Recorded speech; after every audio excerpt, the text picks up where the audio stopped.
अस्सलाम वालेकुम my YouTube friends, कैसे हैं? उम्मीद करती हूँ आप बिल्कुल खैरियत से होंगे और हंसते मुस्कुराते होंगे। आज मैं आपके लिए लेके आई हूँ डिलीशियस फ्रूट चाट। तो प्लीज़ हंसते हंसते सब्सक्राइब और लाइक करना बिल्कुल नहीं भूलना और शेयर करना तो लाजमी है। आज फ्रूट चाट बनाने लगी हूँ और वो उसके लिए फ़्रूट होना तो बहुत लाजमी है। फ़्रूट के बगैर तो फ्रूट चाट बन ही नहीं सकती। लेकिन कौन कौन सा फ्रूट होना चाहिए ये आपकी अपनी मर्ज़ी है।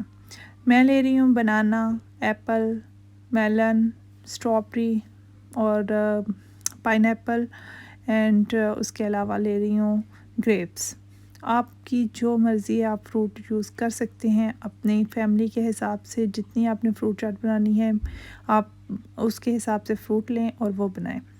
मैं ये बनाना ले रही हूँ, 5 अदद हैं और जो एप्पल हैं वो 3 हैं। बनाना जो मेलन है वो मैंने हाफ़ लिया है। ग्रेप्स अपने हिसाब से ले लें। स्ट्रॉबेरीज़ 4-5 वो भी ले लें। सारे फ्रूट को मिक्स अप कर देना है, मिक्स अप आपस में उसे मिक्स कर देना है। तो फ्रूट चाट में चाहे आप कान ऊपर से पकड़ें नीचे से पकड़ें, कान तो कान है उसको पकड़ना है। आपने फ्रूट जो सा मर्ज़ी पहले काट लें, कोई प्रॉब्लम नहीं है कि आपने पहले कौन सा फ्रूट काटा कौन सा डाला, बस उसको आपस में मिक्स अप कर देना है। फ्रूट में मैं सबसे पहले बनाना काट रही हूँ। उसको आप काट के बाउल में जो जो फ्रूट आप काट रहे हैं आप बाउल में डालते जाएं मज़े से। मैंने बनाना काटा। बनाना काटना बहुत इजी है और बहुत मज़ा आता है। बनाना काटने में सबसे बेस्ट फ्रूट है जो काटने में जिसका बहुत मज़ा आता है और बहुत इजी है। तो वो आप आराम से काट लें और अपने बाउल में डाल लें। चलें जी, जल्दी करें और जल्दी से काट के आप डाल भी दें। मैंने कुछ ज़्यादा ही जल्दी वो लेट कर दिया, आराम से काटे जा रही हूँ, लेकिन आप ज़रा अपनी स्पीड तेज़ कर लीजिएगा, इतने भी आराम से नहीं उसे काटना। चलें जी, ये हो गया बनाना रेडी। तो हमने डाल लिया अपने बाउल में। जब ये सारे फ्रूट आपस में मिक्स अप होंगे तो उसका कलर ही बहुत प्यारा आएगा, देखने वाला होगा। अब हम एप्पल को काटेंगे। मैं सारे फ्रूट नहीं आपके सामने काटूंगी, मैं आराम से वो काट रही हूँ। आप और वो इस तरह वीडियो बहुत लंबी हो जानी थी। मैंने वो सारे फ्रूट काट लिए हैं और आपको साथ बता दूंगी कौन कौन से फ्रूट मैंने उसमें ऐड किए हैं। ये एक बनाना रह गया था, वो भी मैंने काट के अंदर डाल दिया। उसके बाद डालूंगी एप्पल। बहुत मज़े की और बहुत इजी। ज़्यादा मसाले चाट बनाते हुए एक बात ज़हन में रखनी है, ज़्यादा मसाले नहीं डालने, ज़्यादा नहीं तो वो ज़्यादा मज़े की नहीं बनती। बहुत सिंपल चीज़ें अगर अंदर डालेंगे तो बहुत ही मज़े की और लजीज बनेगी, क्योंकि ये ज़्यादा होता ही फ्रूट है। फ्रूट में ज़्यादा चीज़ें मिक्सअप करते हैं तो वो फ्रूट का जायका जो होता है वो उसका वो टेस्ट नहीं आता।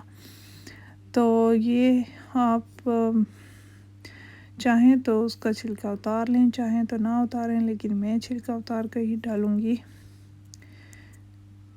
ये चीज़ सब कुछ मिक्स अप हो गया, जिसमें स्ट्रॉबेरी थी और बनाना थे, ग्रेप्स थे, पाइनएप्पल था, वो मैंने सब कुछ काट के डाल दिया। मैं मेलन काट रही हूँ और ये भी मैं काट के डाल दूँगी। अपने साइज़ ना ज़्यादा इसको मोटा रखें ना बारीक, एक दरमियाने से साइज़ में काट लें। ये हो गया मेलन, इसको भी हम इसके अंदर मिक्स कर देंगे। हाँ जी, ये बहुत इजी है और मेरे ख्याल से हर घर के बनने की है, क्योंकि रमज़ान का महीना है। रमज़ान के महीने में फ्रूट चाट ना हो अफ्तारी में तो मज़ा ही नहीं आता। ये हो गई। अब तो मैं बहुत तेज़ी से वैसे काट रही हूँ। बनाना मैंने बहुत आराम से काटा था, लेकिन ये तेज़ी से काट रही हूँ। चलें जी, ये हो गया मिक्स अप। आप कलर देखें क्या मज़े का कलर आया है। वो ये कलरफुल फ्रूट चाट रेडी हो गई है। सारे कलर इसके अंदर मौजूद हैं, वाइट, रेड, ग्रीन, सारे कलर इसके अंदर हैं। ये देखें जी। अब मैं आपको एक ट्रिक बताऊंगी ग्रेप्स को काटने का। बहुत इजी है। आप बजाय कि एक एक ग्रेप को पकड़ें और काटें, प्लेट के नीचे रखें जितने आपके इजीली आते हैं ग्रेप्स,